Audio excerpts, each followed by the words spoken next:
본문 말씀을 통해서 하나님의 통치 영역, 하나님의 통치 영역이라는 제목으로 말씀을 증거하겠습니다. 하나님이 다스리시는 곳에서는 어떠한 일들이 일어나는가?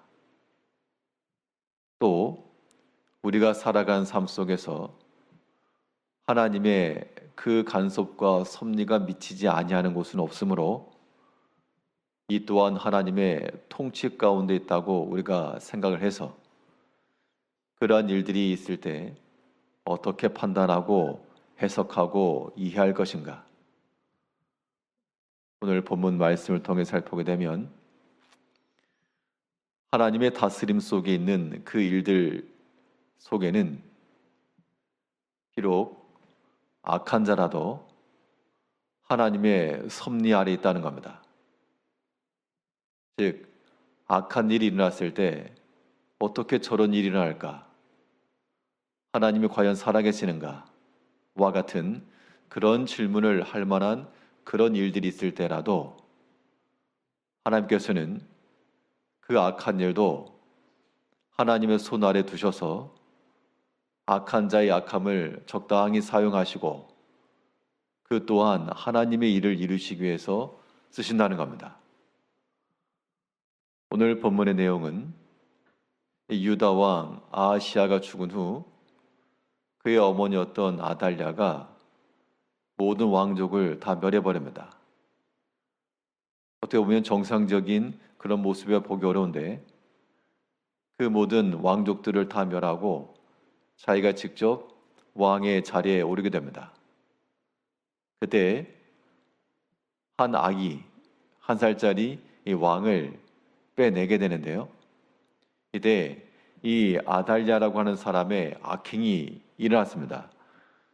1절에 보면 아하시야의 어머니 아달랴가 그의 아들이 죽은 것을 보고 일어나 왕의 자손을 모두 멸절하였으나,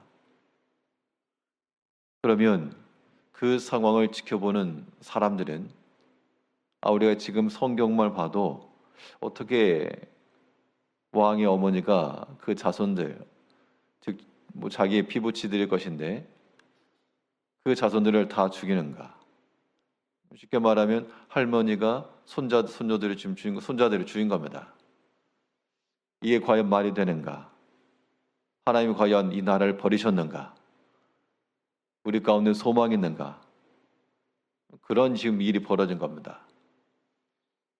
그런데 이러한 판단 속에 당연히 우리가 기대하고 즐거운 일이 아닐 것이나 그런 악한 일이 벌어졌을 때 우리는 그 악한 일을 행한 사람을 단순한 미움의 대상으로만 볼 게 아니고 그 사람 또한 하나님의 손 아래 있다라고 하는 것을 우리가 알아야 됩니다. 그런 마음을 가지게 되면 악한 자의 형통을 우리가 불효하지 않을 수 있고요.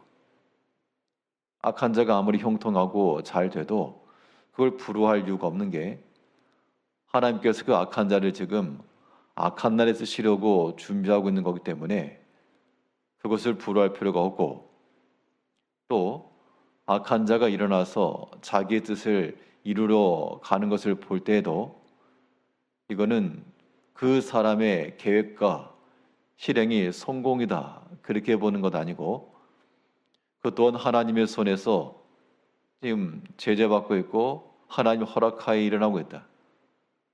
그러면 악한 자의 그 악한 행위가 비록 나에게 미칠지 모른다라고 하는 그러한 두려움이 있을지라도 우리가 두려워할 이유가 없다는 겁니다. 그 이유는 악한 자라도 하나님께서 그의 섭리 가운데서 들어서 하나님의 허락하에 일을 이루고 있다라고 보기 때문입니다. 이 구약 시대에 이 아달랴라고 하는 이 여왕이죠. 이 사람이 자기의 손자들을 다 멸해버리는, 어떻게 보면 이 유다 왕 그 자손들 입장에서 보게 되면 다 없어진 겁니다. 사라진 거고 죽임당한 거고 더 이상 재기불능의 그런 상태에 빠지고 말았지만 그러나 그러한 때라도 이게 다 하나님의 손 아래 있음을 우리는 믿고, 우리가 만일 이러한 형편 가운데 놓였다, 실제로 뭐 누구를 죽이거나 그런 건 아니겠으나 지금 생각지 못한 그러한 일들이 일어나서 그동안에 있던 왕가의 모든 면문들이 지금 다 손실되고 상실되고 더 이상 재기불능의 상태에 이르렀을 그때라도 이 또한 하나님의 허락하여 일어났음을 믿고 또 하나님을 의지하는 겁니다. 그것이 하나님의 통치 가운데 살아가는 하나님의 백성들의 방식이 됩니다.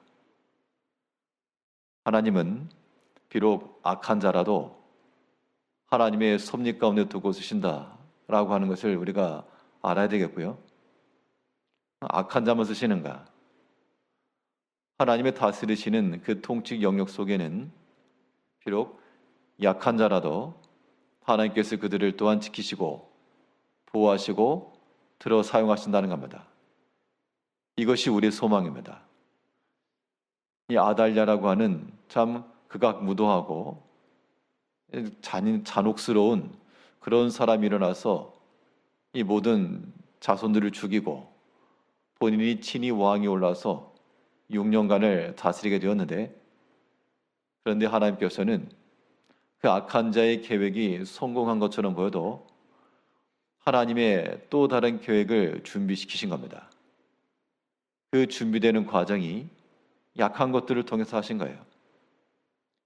대장수와 같은 병거와 칼과 활을 들고 그를 대적한 것 아니라 그의 누이였던 요세바가, 또한 크게 정치적 힘이 있을 수가 없는 그 아이를 돌보던 유모가, 또 그 당시 천대받고 또한 한 대씩 받았던 제사장 여호야다가, 그리고 한 살밖에 되지 않은 어린 왕이, 그 약한 자들을 통해서 하나님께서 지금 준비하고 있는 겁니다. 2절을 보게 되면 요람 왕의 딸 아하시아의 누이 요세바가 아하시아의 아들 요아스를 왕자들이 죽임을 당하는 중에서 빼내어 그와 그의 유모를 침실에 숨겨 아달랴를 피하여 죽임을 당하지 아니하게 한지라. 그 당시에 이 아달랴가 왕의 자손을 죽이려고 뭐 다 찾았겠죠. 다 찾아서 죽였는데, 근데 하나님께서는 이 약한 자들을 통해서 하나를 지켜내셨습니다.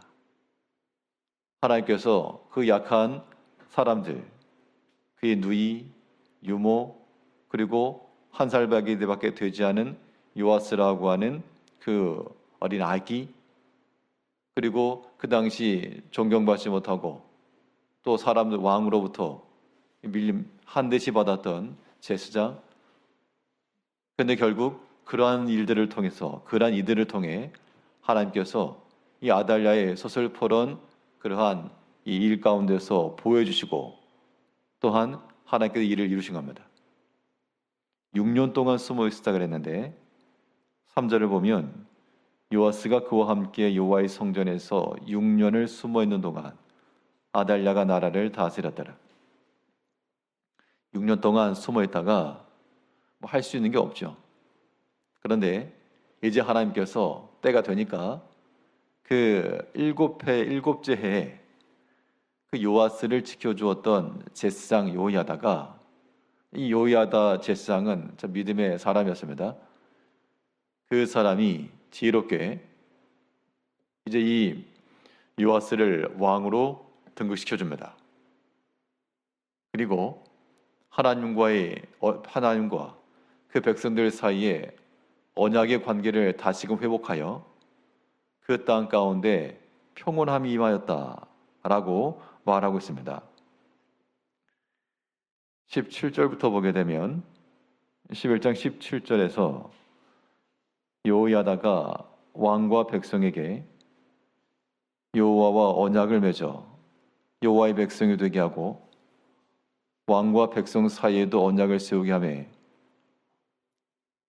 지금 여호야다가 지금 어린 요아스 왕을 위시해서 백성들이 이제 만세를 불러줬습니다. 그래서 하나님과 백성 사이에 언약을 세웠다. 또 왕과 백성 사이에도 언약을 세워서 이런 일들을 행하니까 결국 어떤 일이 있었는가? 20절에 보면 온 백성이 즐거워하고 온 성이 평온하더라. 그러니까 아달랴의 그러한 이 악행 때문에 그 가문과 그 민족에 평온이 있을 리가 없었습니다. 그 소문이 다 돌았겠죠. 자기 손자를 죽인 할머니가 있으니 얼마나 백성들이 참담했겠습니까? 그런데 결국 하나님께서 그 악한 자의 손에서 비록 약한 자를 통해서 일을 이루시고 하나님과의 언약 관계를 세우시고 그러니까 그 땅 가운데 평온이 임하였다 그랬습니다.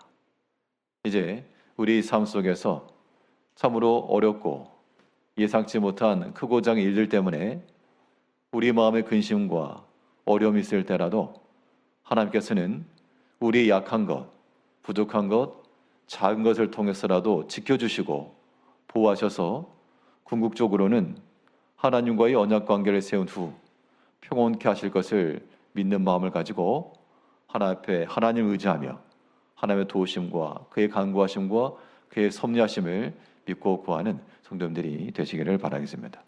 기도하겠습니다.